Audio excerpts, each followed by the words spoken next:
রেগে আগুন বিসিবি সভাপতি। সিরিজের শেষ টি-20তে জিম্বাবুয়ের কাছে হারটাকে কোনোভাবেই মেনে নিতে পারছেন না তিনি। বিসিবির অন্দর মহলে অনেক কিছুই ঘটে গেছে। আমাদের প্রিমিয়ার লিগের আমি মনে করি শাইনপুকুরের সঙ্গে খেললো আমাদের জিম্বাবুয়েকে তারা হারিয়ে দেবে। বরঞ্চ আপনি যদি বিশ্বকাপের আগে বড় বড় টিমের সঙ্গে আপনি যদি খেলতেন, সেখানে যদি আমরা সিরিজও হেরে যেতাম, অ্যাটলিস্ট আমাদের প্রস্তুতিটা ভালো হতো, আমরা বুঝতে পারতাম। আসসালামু আলাইকুম সুপ্রিয় দর্শক বন্ধুরা, অবশেষে বিসিবি সভাপতি নাজমুল হাসান পাপনের ঘুম ভেঙেছে। দর্শক বন্ধুরা, এতদিন ধরে কোচ চান্দিকা হাথুর সিংহে বাংলাদেশ ক্রিকেটকে একেবারে ধ্বংসের দিকে ঠেলে দিয়েছিল, কিন্তু সেই সকল বিষয়গুলো নিয়ে বিসিবি সভাপতির কোনো মাথা ঘামানো ছিল না। শেষ পর্যন্ত এবার সেই সকল বিষয়গুলোকে কেন্দ্র করে বিসিবি সভাপতি মাঠে নেমেছেন। দর্শক বন্ধুরা, এবার বিসিবি সভাপতি নাজমুল হাসান পাপন মাহমুদুল্লাহ রিয়াদকে প্রথমে জিজ্ঞাসাবাদ করা হয়েছে বাংলাদেশের বর্তমান পরিস্থিতিকে কেন্দ্র করে। তারপরে কোচ চান্দিকা হাথুর সিংকে কড়া বার্তা দিয়েছেন। দর্শক বন্ধুরা, তাহলে কি এমন কড়া বার্তা দিয়েছেন বিসিবি সভাপতি নাজমুল হাসান পাপন? আপনাদের মাঝে সেই সকল তথ্যগুলো তুলে ধরেছি। অন্যদিকে বাংলাদেশের ক্রিকেটারদেরকে বিশ্বকাপের আগে একের পর এক কনফিডেন্স দিয়ে বিসিবি যেন বাংলাদেশের ক্রিকেটারদেরকে একেবারে শেষ করে দিচ্ছে। এবার সেই সকল বিষয়গুলোকে কেন্দ্র করে বাংলাদেশের এই ক্রিকেট বিশ্লেষক বেশ কিছু গুরুত্বপূর্ণ তথ্য দিয়েছেন এবং বেশ কিছু চমৎকার কথা বলেছেন। তো দর্শক বন্ধুরা, চলুন আমরা সেই সকল তথ্যগুলো পরিপূর্ণ জেনে নেই। অবশ্যই ধৈর্য সহকারে পুরো ভিডিওটি দেখবেন, তাহলে এই সকল বিষয়গুলো পরিপূর্ণ বুঝতে পারবেন। তবে কি তামিম ইকবালও টি-20 বিশ্বকাপে ফেরার কোনো আভাস রয়েছে? রেগে আগুন বিসিবি সভাপতি। সিরিজের শেষ টি-20তে জিম্বাবুয়ের কাছে হারটাকে কোনোভাবেই মেনে নিতে পারছেন না তিনি। বিসিবির অন্দর মহলে অনেক কিছুই ঘটে গেছে।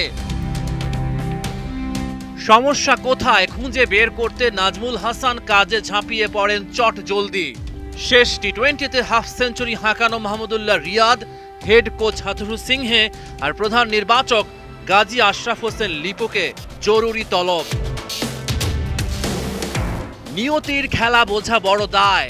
একসময় রিয়াদকে দল থেকে ছুঁড়ে ফেলেছিলেন হাথুরু সিংহে। এখন দল এবং হাথুরুর সম্পর্কে জানতে ওই রিয়াদকেই ডাকেন বড় কর্তা। ওডিআই বিশ্বকাপ থেকেই দারুণ ধারাবাহিক মাহমুদুল্লাহ রিয়াদ। জিম্বাবুয়ের বিপক্ষে পঞ্চম ও শেষ টি-20তে বাকিদের ব্যর্থতার মাঝেও 50 হাঁকিয়ে সবার মতো পাপনকেও করেছেন অবাক। এমন উইকেটে রিয়াদ পারলেও বাকিরা কেন পারেনি? পারফর্ম করেই দলে একটা শক্ত অবস্থান তৈরি করেছেন রিয়াদ। তিনি পাপনকে জানিয়েছেন টস হারাটাই বাংলাদেশ দলের জন্য কাল হয়েছে। সকালে ব্যাটিংয়ে নেমে টাইগার ব্যাটাররা যেভাবে ব্যাট করার কথা সেভাবে ব্যাট করতে পারেননি। উইকেটে ময়েশ্চারও ছিল। সময় যত গড়িয়েছে উইকেট ততটাই ঠিক হয়েছে, কিন্তু ততক্ষণে বাংলাদেশের ইনিংসেও ধস নেমেছে। রিয়াদের সাথে কথা বলেই বিসিবি সভাপতি হাথুরু সিংহের সাথে বসেন। বিসিবি সভাপতি জানতে চান জিম্বাবুয়ের বিপক্ষে সিরিজ জিতলেও বাংলাদেশের ব্যাটিংয়ের এমন অবস্থা কেন? কেন জিম্বাবুয়ের বিপক্ষে দলের সাথেও ভালো সংগ্রহ গড়া যায়নি? বরাবরের মতোই চতুর হাথুরুর চতুর উত্তর। বিপিএল এর পর ডিপিএল, তারপর জিম্বাবুয়ে সিরিজ টানা খেলে ক্রিকেটাররা নাকি ক্লান্ত হয়ে গেছে। এটাকেই হাথুরু সিংহে ঢাল হিসেবে ব্যবহার করেছেন। নিজের চাকরি বাঁচানোর জন্যই হোক বা অন্য যে কোনো কারণেই হোক, হাথুরু আশ্বস্ত করেছেন এই ক্রিকেটাররাই বিশ্বকাপে ভালো করবে। হেড কোচের বিশেষ চাওয়াও আছে বিসিবির কাছে। হাথুরু সিংহে আইসিসির নির্ধারিত 15 জন ক্রিকেটারের বাইরে আরও একাধিক ক্রিকেটার দলের সাথে রাখার দাবি তুলেছেন। নিজস্ব খরচায় বাড়তি ক্রিকেটার দলের সাথে রাখতে সম্মত হয়েছে বিসিবি।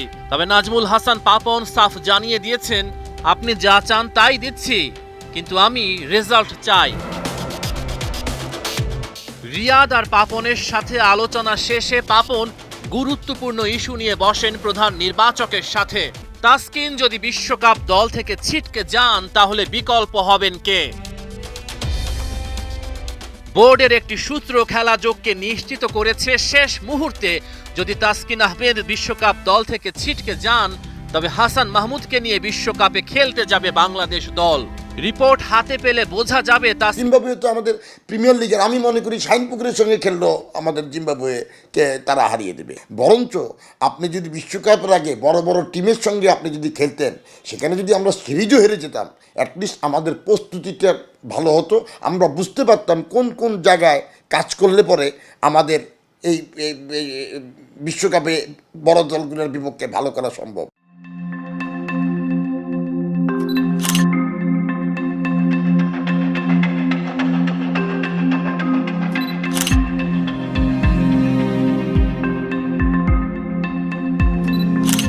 জিততে কার না ভালো লাগে? বড় দলের বিপক্ষে জয়ের এমন সব স্মৃতি রোমন্থন করেই তো কাটে ব্যর্থতার সময়কালে দিন মাস বছরগুলো। কিন্তু কিছু জয় যে আগামীর পথটা অমসৃণ করে দেয়, সে খেয়াল থাকে কজনার। তাই তো হয়ে যায় ভুল, আর তার সবচেয়ে চড়া মাসুল বাংলাদেশকে দিতে হয় বিশ্বকাপের মতো আসরে। আরও হতাশার বিষয়, এই একই ভুল হয় বারবার। কয়েকটা কেস স্টাডি দিয়ে ব্যাপারটা ব্যাখ্যা করা যাক আবার। আমরা আমাদের প্লেয়ারদের উপরে ডিপেন্ড করতে পারি না। পিওরলি স্পিন উইকেট বানিয়ে তাদেরকে হারিয়ে আমরা একটু আত্মবিশ্বাস পেলাম যে অস্ট্রেলিয়াকে হারিয়েছি, নিউজিল্যান্ডকে হারিয়েছি। এইরকম আত্মবিশ্বাস, এটা হচ্ছে ফলস আত্মবিশ্বাস আপনার মধ্যে তৈরি করবে। এটা কোনো জেনুইন আত্মবিশ্বাস আপনার মধ্যে তৈরি করবে না।